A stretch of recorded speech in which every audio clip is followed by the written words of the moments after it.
Welcome to the Executive Coaching Podcast, where Executive Coach Alicia Cowan will discuss leadership topics and coaching solutions to tackle the most difficult problems that keep you from leading your team to success.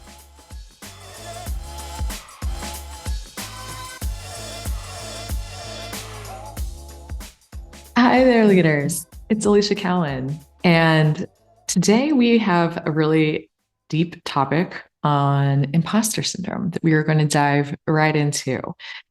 I wanted to talk about this topic with you today because it is such a persistent theme that I hear throughout my coaching sessions with leaders. And why I really wanted to address it here in this forum is because I think just the power of knowing that you're not alone in it.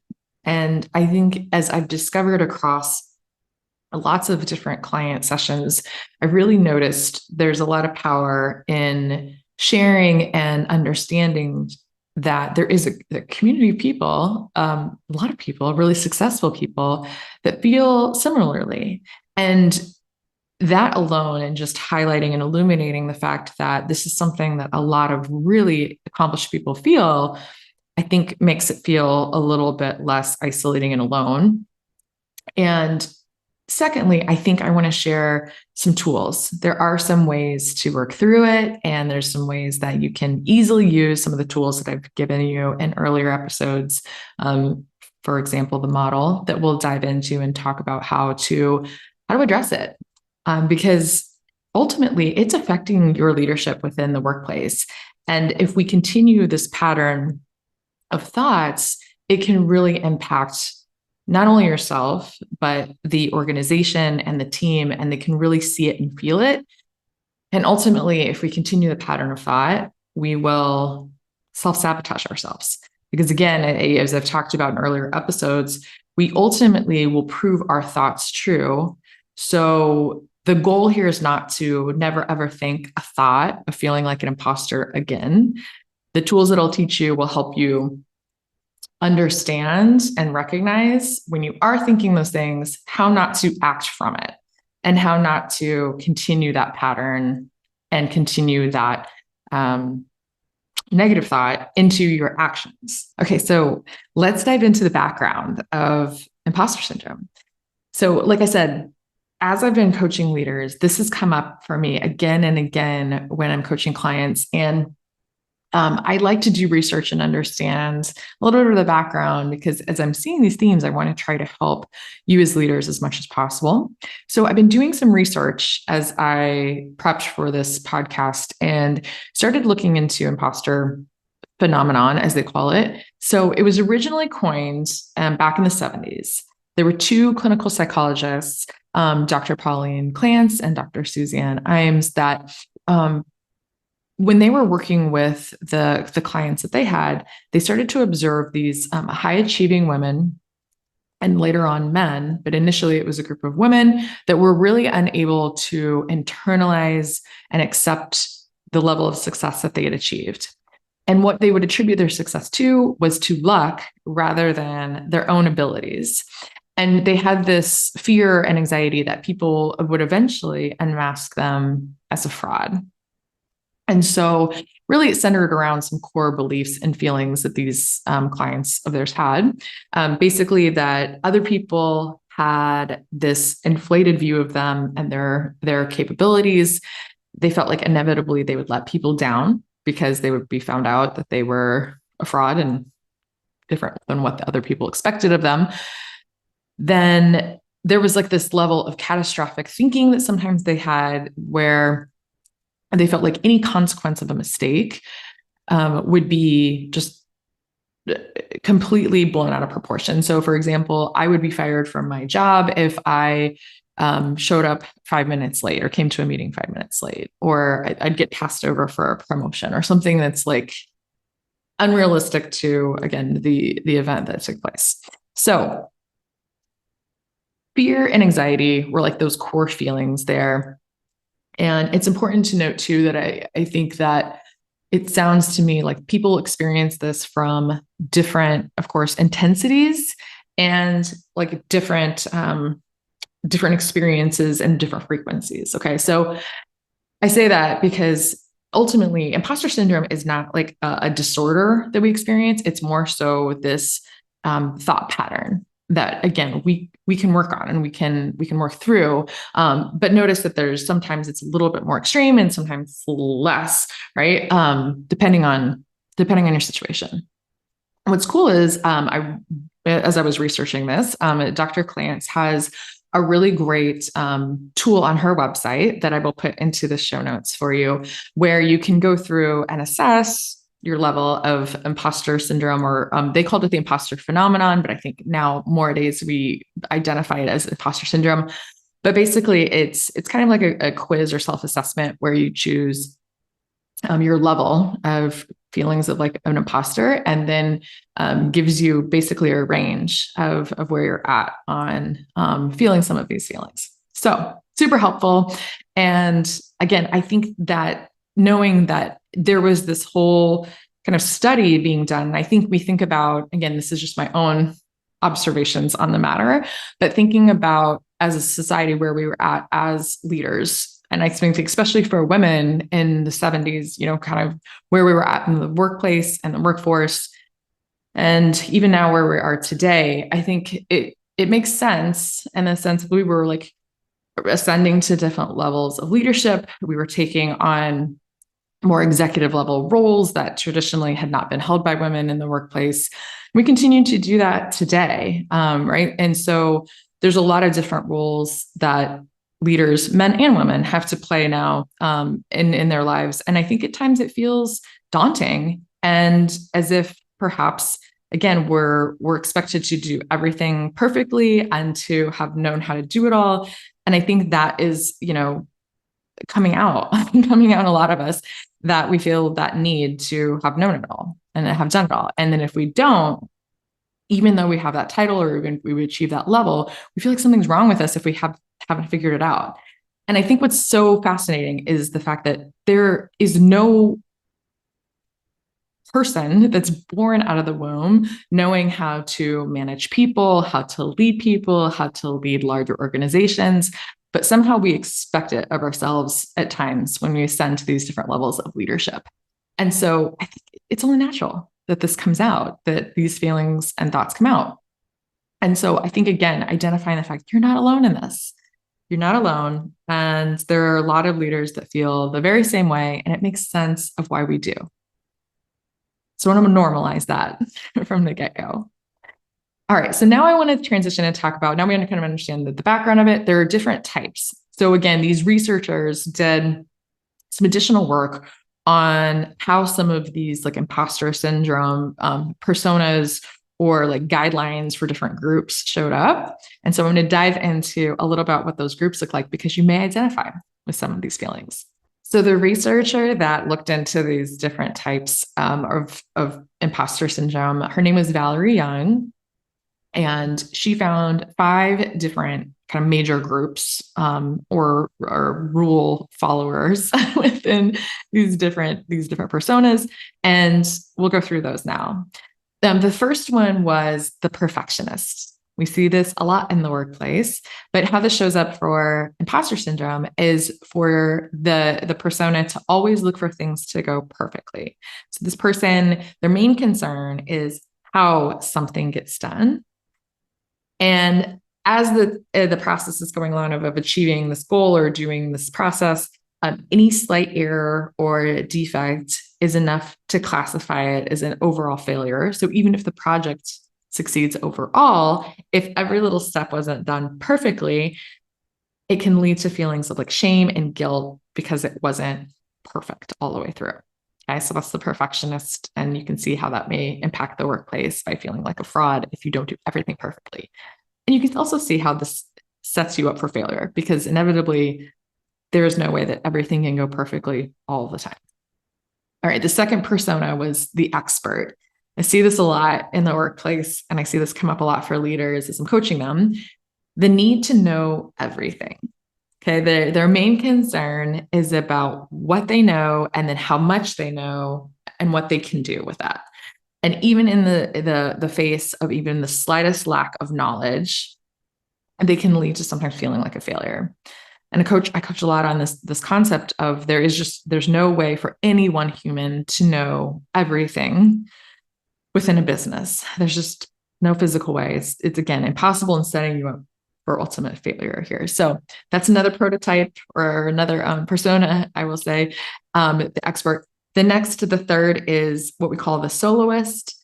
The soloist is the persona that needs to do things alone and with zero help from anybody else. Their main concern is who completes the work. And if somebody else helps them, they interpret it as a sign of weakness or failure. And again, as leaders, right, there's no way that we can do everything ourselves in the workplace. When we ascend to a certain level, there's no physical way, not possible. And you see this play out a lot of times in the workplace where people have the need to control, micromanage, they want to be involved in everything because they believe that they can influence the outcome, or that, again, it could lead back to their own value and worth, and they could feel like an imposter if they're not involved with every decision and every piece of work. And again, we can see how this can really play out negatively in the workplace as a leader. Number 4, the persona of the natural genius.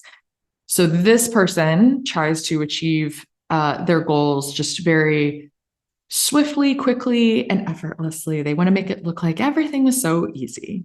And they begin to doubt themselves or feel ashamed when things start to get difficult or tricky, or they need to work a little harder and they can't just achieve it in their first try. So I heard an example of this. This may be the person, as an example, that growing up was told that everything they do is amazing and perfect, and that they're just so naturally smart. And it may lead to the fact that, like, you don't even really need to study.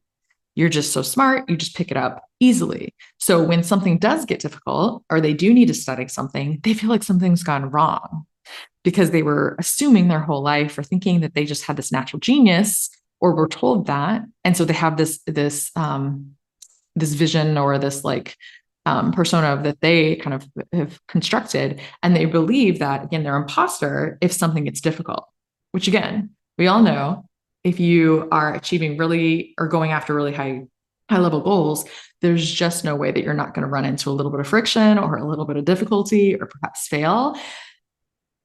And that can lead to some serious challenges in the workplace, right? Okay. The last persona, the 5th, is the Superman or the Superwoman. And we see this a lot in modern day society, where the ultimate goal is to play all the roles in your life amazingly. So this persona needs to feel like they have to have success in all the different roles they play. Parent, sibling, son, daughter, brother, friend, whatever it may be, caretaker. They work longer hours. They don't take days off. If they can't play all of those roles perfectly, they really feel like a complete fraud. All right. So those are the 5 personas. And again, some of those, may overlap or have a little bit of shared experience, but ultimately, those are the different types of imposter syndrome feelings and guidelines that show up for us. So now we know what those different personas can look like. Let's talk about how they can affect you and ultimately your team and the company if left unchecked. Okay, so imposter syndrome. So again, imposter syndrome is not a disorder. It's just a thought pattern that's affecting, the individual and the leader in the situation, and potentially can affect the team and the company. And we're going to talk a little bit about some examples of how this could happen. So the first one is the impact on leadership. So again, executives that are experiencing imposter syndrome may ultimately lead to a lack of confidence, and this can impact decision-making. They can struggle to lead their teams effectively, which ultimately leads to a lack of clear direction, clear communication, and motivation within the organization. That in turn could be number two, which is low employee engagement. We all know leaders influence the teams, and employees are very likely to take these cues from their leaders and their managers. So if they see their leader struggling with self-doubt and insecurity, they're going to feel less confident and motivated to follow them. They ultimately may lead to them being less engaged with their work They may lose trust and then ultimately feel disengaged themselves overall within the organization. So it's having this ripple effect. The third is just collaboration. So these executives that are struggling with imposter syndrome may not necessarily delegate effectively. Again, like that, some of those personas like to hold on to work or hold on to things in order to, again, hopefully aim to try to do them perfectly in their minds. And they may micromanage as well. So withholding and micromanagement, again, that can lead to resentment, mistrust amongst the team members, and really not allowing the team to collaborate and do their work effectively. Or then the lack of ability to do that work effectively reduces productivity. So there's less risk taking, there's less initiative being taken with work, and that holds back innovation and creativity. So we all see how this is ultimately damaging the productivity and output within the broader team, which ultimately, lastly, number 5, can lead to retention issues. If individuals on the team don't feel as if they're contributing and they're watching this leader as they struggle with imposter syndrome, they're going to feel, again, disengaged with their work. It could potentially make the work environment more stressful, toxic, unmotivating, and over time, again, it can lead to turnover and turnover rates increasing. So it's not meant to be doom and gloom. That's not why I'm expressing this, but I think it's, again, I keep using the word unchecked. The goal here is not to get rid of imposter thoughts altogether. It's a very normal, natural, human experience to have thoughts that may pop up from time to time. So that's not the goal, not to get rid of these thoughts, but just not to live in an imposter life, meaning that we allow these thoughts to persevere and be louder than the other thoughts and giving equal airtime to some other thought processes that we want to think and believe, right? Rather than allowing this default of fear and anxiety to run our lives. So that's why I talk about how this can impact your mental health, but also that of the teams and ultimately the organizations, because again, the influence that you have is amazing. So sometimes I think we think these little small thoughts are very, very innocuous and can be very innocent, and that we can downplay it. We can kind of keep it internal. We can push it down and ignore it and push it aside rather than dealing with it. And I encourage you to say, look at these thoughts. And as you ascend and rise to different levels of leadership, as you continue to grow and get bigger in your roles and accomplish bigger and take on bigger goals, this is natural and normal that this type of feeling of imposter syndrome is going to pop up. And so why I encourage you to look at this is because of all the ripple effects that it can have. And just simply by ignoring it or thinking that it's going to go away, no one's going to notice. I assure you, even if you don't verbalize it, it comes up because of, again, our thinking is impacting how we're feeling. And that action that we take from that feeling will show up in our results. All right. So that leads us to the next segue of how do we coach through it? So I'm going to talk to you a little about some tools that you can use to self-coach through it and hopefully work through some of these thoughts on your own. All right. So let's talk through the tools that you can use in order to help coach yourself through this. I'm going to use a little bit of some examples of coaching situations that I have experienced this with clients, and then I'm going to use the tools that we coach through it with. So let's kick this off. The first step in this process is just to recall a situation where this may have come up for you. So if you are, in a situation, you've got pen and paper and can jot down a situation where that occurred, just write it down. Write down the situation and what was happening factually. So perhaps it's maybe a meeting, a conference call, a interaction that you may have had.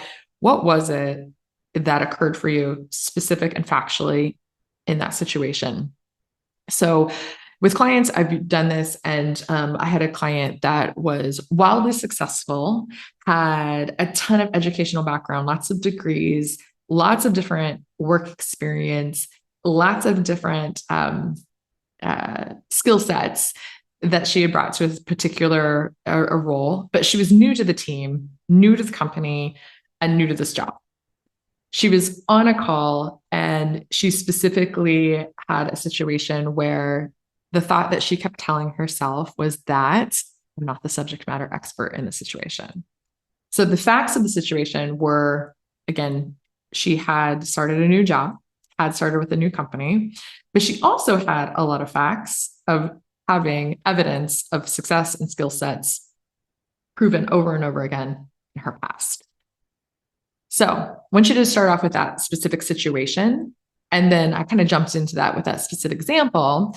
But the second step is to think about what thought that you were having. We're going to use the model, the thought that you were having in that specific situation.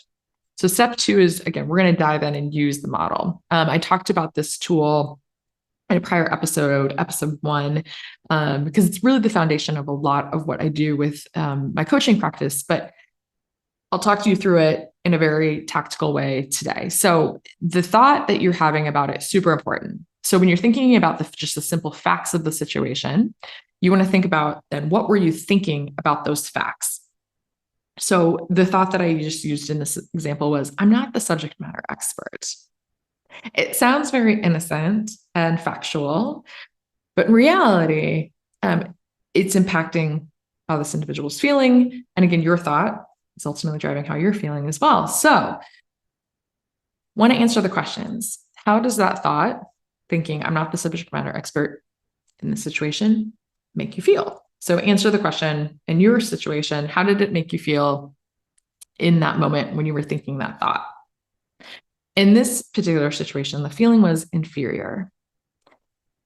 The second part of that then is how does the actions show up, or what did you do or what did you not do based on how you were feeling in that moment? So based on this feeling of inferiority, this person, because they were thinking the thought, I'm not the subject matter expert, feeling inferior, decided to withdraw. The actions that were not taken were not speaking up, not asking questions to get more knowledge about, again, this new company, this new role, withholding opinions, withholding value, not contributing in this situation. And then the last question that I want you to answer is, based on those actions, what was the result? So in this particular situation, not being a subject matter expert, feeling inferior, withholding information, not showing where she could add value, she could contribute, and where she does have background knowledge and experience, and also not getting curious about the areas that she does need a little bit more information about, ultimately prove the thought of not becoming more of an expert in this situation. So the result she got was ultimately proving and giving her more and more evidence to prove that thought true. Okay. So what do we do now? Okay. So now that we have that ultimate result based on that thought, what do we do with it? At times, it's really helpful just to illuminate what we're thinking and the situations that we're experiencing. And at times, just looking at that and saying, well, I see this and I see how I'm thinking I'm not the subject matter expert, but that's ridiculous, right? And you can kind of start to unpack and really illuminate the thinking and how you're acting. And that sometimes can just help with coaching. That can just really help just being aware in the moment of what's happening. Another tool, if you want to take it even beyond that, is to examine those thoughts. And again, in this specific situation, it was the thought of, I'm not the subject matter expert, and ask the question, is that true? So as we were looking at this thought in this coaching situation, there was some specific examples where, again, this individual did want to become more knowledgeable in certain areas. And again, not a bad thing. She's new to a company, new to a role. Of course, there's things that she doesn't know, but the thought of like, I'm not the subject matter expert in this situation was not helpful to her. So we did identify some areas where she wanted to know more, but then we also identified where she was the subject matter expert, where she did bring, again, experience, education, skill sets, where she did add value and the reason she was in the role. Again, it didn't mean she was plowing through other colleagues or like being overpowering. No means at all. But she wasn't using that thought as a helpful thought. And she wasn't using some of the background experience she had to help support her to become even more knowledgeable in this new company, in this new role. It was really working against her and being detrimental in this situation. So that's where you can go into if the thought is not helpful to you, you get to decide, do I want to keep thinking this thought? Is it helpful to me? And if not, is there any alternative thoughts that are helpful to me? Is there anything that I'm not giving enough airtime to? And in this situation, we weren't giving enough airtime to where she did want to add value and where she did want to contribute and the reason she was in the role. And part of what we started to lean into was, I'm curious and I'd like to know more about certain areas in my new role in my new company. And so we started to transition to that. And it was helpful in using these alternative thoughts and giving some of the equal airtime to that. Now, again, we didn't stop some of those thoughts coming to the surface. We weren't trying to suppress the other ones. We were just trying to find new helpful ones to run alongside them. So if she started to think, oh, I'm not the subject matter expert in this area, she also said, well, that's okay. What do I want to know more about? Or what could I learn more about? And what questions could I ask? And what am I curious about to learn more? Because I have a lot of value to add. And where can I bring my experience and background to contribute to this conversation? So in the future, as it came up again in the moment, she could feel it. She could let that pass of that inferiority, that insecurity, but also complement it with some of the other alternatives that she had come up with for herself. So that's what I'd like to offer to you. So let's break that down again in what we just did. So one, just recall a specific situation of when you had those imposter thoughts. Okay. So just noticing when it comes up for you, what situations are triggering those type of thoughts and what thoughts you're having. So that just at times can just help illuminate what is even going on for you. Two, use what I call the model in this situation to help unpack it, right? So what thoughts are occurring, what feeling is coming from that thought, what actions do we take or not take, and then what result are we ultimately getting? So again, if we just look at that situation and what's occurring for us at times, we can easily decide whether or not we want to continue to go down that path or not. And then lastly, if there are some thoughts that we'd like to replace, if we want to keep them or not, we get to decide. And so you can give some more airtime to some alternative thoughts. So in this situation, we use the example of I'm not a subject matter expert as not being helpful. And we came up with some alternatives to think instead. Okay. So sounds sometimes really simple, sometimes a little bit harder in practice.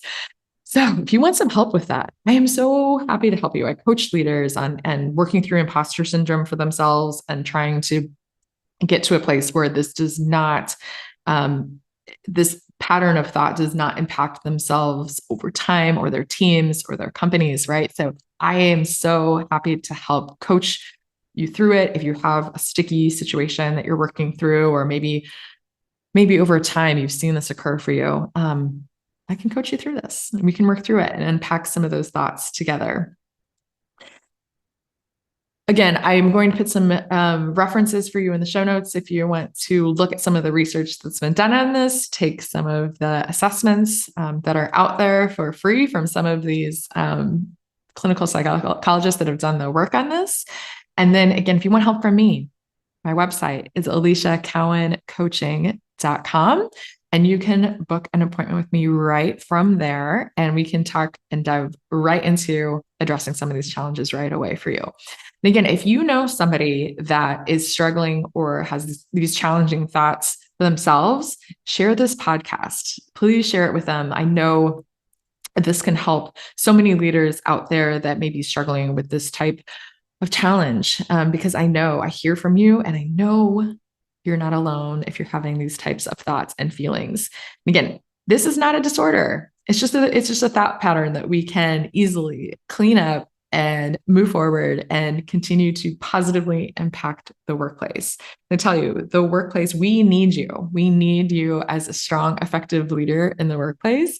And we need you to come with your full confidence and your full self.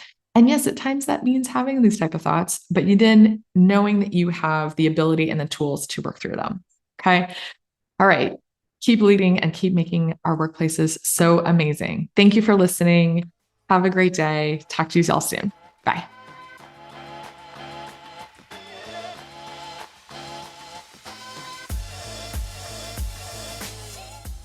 Thanks for joining us for this episode of the Executive Coaching Podcast with Alicia Cowan. If you're ready to have an executive coach who's ready to help you lead your team to success, then book an introductory call at aliciacowancoaching.com/call.